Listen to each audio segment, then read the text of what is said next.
नमो तस् भगवतो अरहतो सम्मा सम्बुद्धस्स। सबसे पहले मैं सम्यक संबुद्ध को कोटि कोटि नमन करता हूँ। तत्पश्चात अपने गुरु बंते जी को कोटि कोटि नमन करता हूँ। उसके बाद धम्म देशना सुन रहे सभी उपासक उपासिकाओं का मैं अभिनंदन करता हूँ।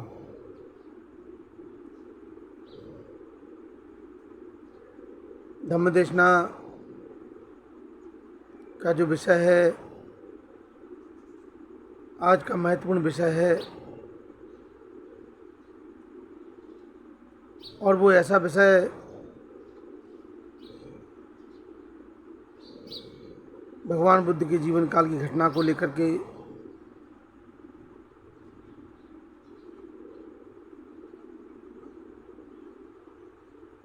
तैयार किया गया है। भगवान बुद्ध के जीवन काल में बहुत दूर दूर के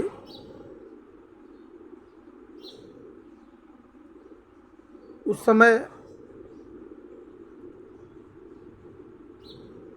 धम्म की बात को, भगवान बुद्ध की बात को पहुंचाने के लिए दूर दूर तक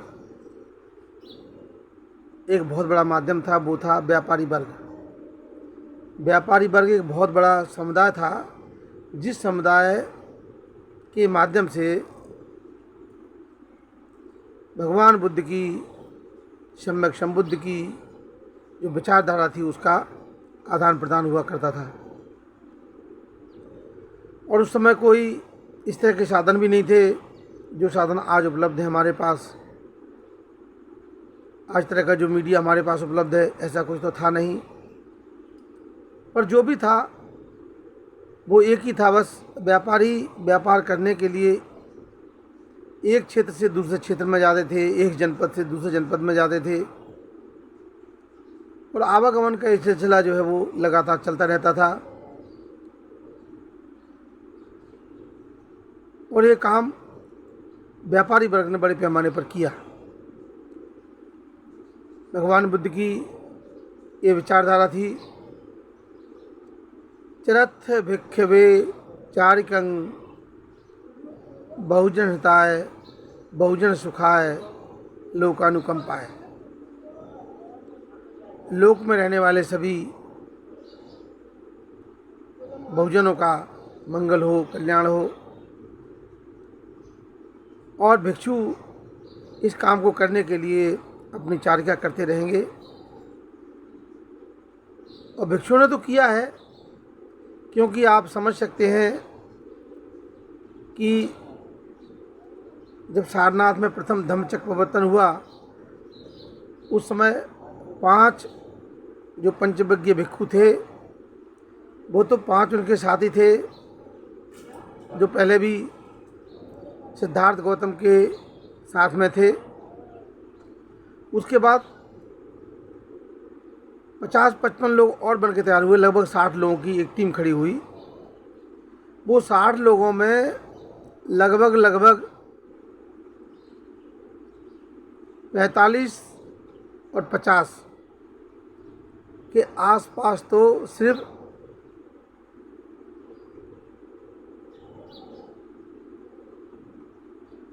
व्यापारियों के लड़के थे, व्यापारी वर्ग था। और वो व्यापारी वर्ग बनारस का था, काशी का था, वो बाहर का नहीं था। तो सबसे ज़्यादा काशी के लोगों का बहुत बड़ा योगदान इसमें रहा है। परंतु इस घटना को, जिस घटना को लेकर के हम आपके बीच में आए हैं, ये घटना 2 दूर दूर के जनपदों को जोड़ती है। दूर दूर के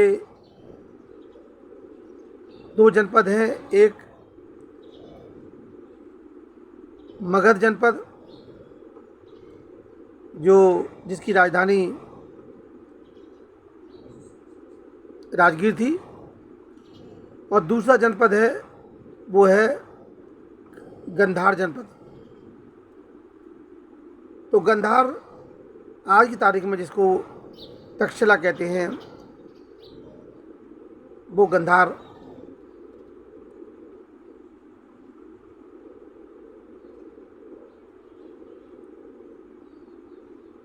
की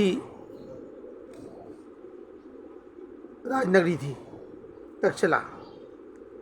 तो तक्षशिला के जो नरेश थे वो थे पुक्कुसाती।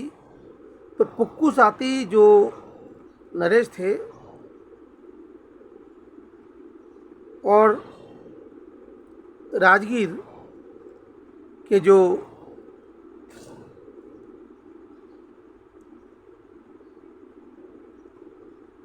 बिंबिसार थे, जो मगध नरेश बिंबिसार थे, और पुक्कुसाती जो है गंधार के नरेश थे।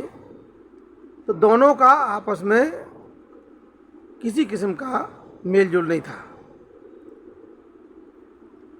परंतु व्यापारिक संबंध थे। और व्यापारिक संबंध के लिए राजा का राजा से मिलना बहुत जरूरी नहीं था।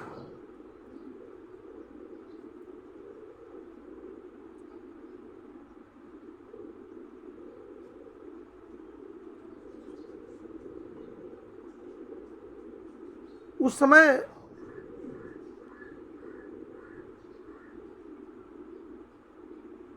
जो व्यापारी थे वो व्यापारी अपना सामान बेचने के लिए एक जगह आते थे,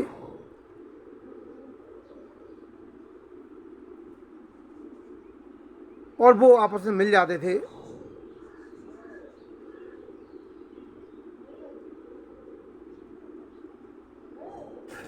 और वो आदान प्रदान सामान का तो करते थे, लेकिन विचारधारा का भी आदान प्रदान वह करता था। तो जब गंधार नरेश को लगा कि भाई ये जो मगधवासी है, मगधवासी राजा है, राजा बिंबिसार है, वो बहुत अच्छा है, तो उसको उन्होंने कुछ साड़ी नहीं, कुछ साल उन्होंने भिजवाए। वो जो साल भिजवाए, उन सालों को देख करके उनको पहली दफ़ा उन्होंने इस तरह के साल देखे। किसी ने भी इस तरह के साल नहीं देखे, बहुत ही अद्भुत साल देखे। और उनको देख करके वो राजा बड़ा प्रसन्न हुआ, बड़ा प्रभावित हुआ। तो उसने सोचा इतने ऊनी दुसाले यहाँ पर भेजे गए हैं, बहुत कीमती, जिनको उनके मित्रों ने कभी देखा भी नहीं है, और तक्षशिला के राजा ने ये भिजवाए हैं।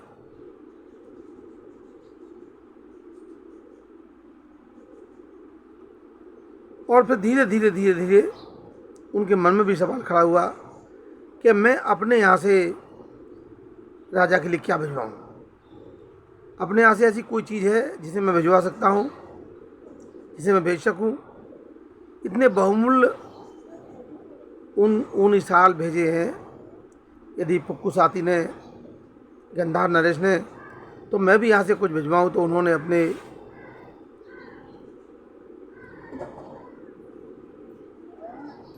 जो उनके व्यापारिक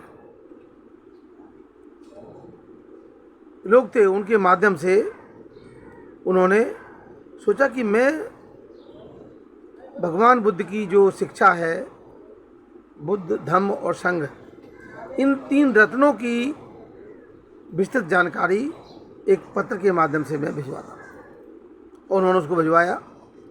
और वो जो है पुक्कुसाती ने बड़े प्रेम से उनको पढ़ा, और पढ़ करके जैसे ही उन्होंने उसको पढ़ा, पढ़ते पढ़ते उनका मन एकदम शांत हुआ, और शरीर में एक अलग किस्म की स्फूर्ति हुई, और उनको लगा कि वाकई ये बहुत अच्छी विचारधारा है, बहुत अच्छा काम है। और ये जो मगध नरेश बिंबिसार है, बहुत भाग्यशाली है। इसको भगवान बुद्ध का सानिध्य प्राप्त हुआ है, भगवान बुद्ध के सानिध्य में धर्म को उसने ग्रहण किया है, तो उसके मन में वैराग्य जागा। तो क्यों ना मैं इस मगध नरेश से मिल करके और मैं भगवान बुद्ध के संपर्क में जाऊं, मुझे उसका लाभ मिले। ये उसके मन में एक वैराग्य की भावना पैदा हुई, और वैराग्य की भावना पैदा होते ही उसने ये सोचा कि बस अब मुझे राजपाट को छोड़ना है, और राजपाट को छोड़ने का पूरा मन बना लिया। और पूरा मन बनाया तो चूँकि राजा था, वहाँ का महाराजा था, तो ये जो गंधार नरेश है ये जनता का बहुत प्रिय था, जनता भी इसके लिए बहुत प्रिय थी। जनता की हर तरह की सुख सुविधाओं का ध्यान रखने वाला राजा महाराजा हमारे बीच में से अगर चला गया तो हमको इतना प्यार कौन देगा। ये सोच के जनता भी बहुत व्याकुल होने लगी। जब एक खबर मालूम चली जनता को कि गंधार नरेश अब सारा राजपाट छोड़ करके और भगवान बुद्ध की शरण में जाने के लिए जा रहे हैं, तो सारा राजपाट, सारे राजनिवास में रहने वाले लोग, सारे उनकी सेवा करने वाले लोग, हर तरह के लोगों को बड़ा दुख हुआ। प्रजा भी दुखी हुई और उन्होंने मन बनाया हम भी आपके साथ चलते हैं। तो उन्होंने कहा कि मुझे राजा क्यों मानते हो, मैं राजा अब नहीं हूँ, क्योंकि उन्हें शर्म नुबा चुके थे और साथ साथ में अपना सब कुछ छोड़ करके पूरे सफ़ेद वस्त्र पहन करके और वो चल पड़े वहाँ से। जब वो जाने लगे तो प्रजा भी उनके पीछे पीछे जाने लगी। जब प्रजा पीछे पीछे जाने लगी तो राजा ने कहा कि भाई मुझे राजा मत मानो। गंधार नरेश ने कहा मुझे राजा मत मानो, महाराजा मत मानो, अब मैं तुम्हारा महाराजा नहीं हूँ। लेकिन जनता तो मानने को तैयार नहीं। अंत में उन्होंने कहा यदि तुम मुझे महाराजा मानते हो, तो उन्होंने लकड़ी से एक ऐसी धरती पर लाइन खींची, अगर मेरी बात को मानते हो कि मुझे राजा और महाराजा मानते हो तो राजा का हुक्म मानना पड़ेगा। राजा के हुक्म को नहीं मानेगा, जो राजा आज्ञा को नहीं मानेगा ठीक नहीं है। तो उन्होंने फिर एक लकीर खींची और लकीर खींच करके कहा इस लकीर के बाहर नहीं आएगा कोई अब। और फिर कोई बाहर नहीं आया। वो अंत में राजा को वहाँ से जाने का मौका मिला। जब वो वहाँ पहुँचे तो तक्षशिला यानी पाकिस्तान में है आज की तारीख में। वहाँ से चल करके और पैदल चल करके पाँव में छाले पड़ गए, खून निकलने लगे, मवाद आने लगी, हर तरह का कष्ट उन्होंने सहन किया, लेकिन अपनी यात्रा को रोका नहीं। यात्रा को बिल्कुल भी नहीं रोका और वहाँ से चल करके वो मगध पहुँचे, राजगीर पहुँचे। राजगीर पहुँचते पहुँचते शाम हो गई, थोड़ा लेट भी हो गए थे, तो राज दरबार पूरा बंद हो चुका था। तो उन्होंने बाहर ही एक कुमार की धर्मशाला थी, उस धर्मशाला में जो लोग ऐसे विलम्ब हो जाता था, लेट हो जाते थे, उनको वहीं रुकना पड़ता था। उसी धर्मशाला में वो रुक गए। और उसी धर्मशाला में उस दिन संयोग ऐसा था कि भगवान बुद्ध भी लेट हो गए, तो भगवान बुद्ध को भी उस धर्मशाला में रुकना पड़ा। भगवान बुद्ध जब धर्मशाला में रुके और वो भी रुके, तो उनकी धर्म चर्चा हुई है, बड़ी गंभीर धर्म चर्चा हुई है। और उस धर्म चर्चा का ये असर पड़ा कि सुबह होते ही, इसके पहले कि राज दरबार खुले, उसने सोचा कि मैं नगर में जाता हूँ, नगर में जाकर के काषाय वस्त्र लाता हूँ, तब जाके भगवान बुद्ध मुझे संपन्न करेंगे, तब मैं संघ में शामिल होऊंगा। ऐसा मन में विचार आया और ऐसा करने के लिए वो गया कि वो रास्ते में खत्म हो गया। वो अपने मित्र से, जो दूर का मित्र था, अभी तो अनदेखा मित्र था, देखा भी नहीं था उसने, अपने अनदेखे मित्र से के दर्शन नहीं कर पाया, अपने अनदेखे मित्र को मिल नहीं पाया। लेकिन साधना करते भगवान बुद्ध का रास्ता समझ में आ गया। उस रास्ते को पकड़ करके वो साधना करता रहा और वहीं पर सोतापन सकृदागामी अनागामी तक हो गया।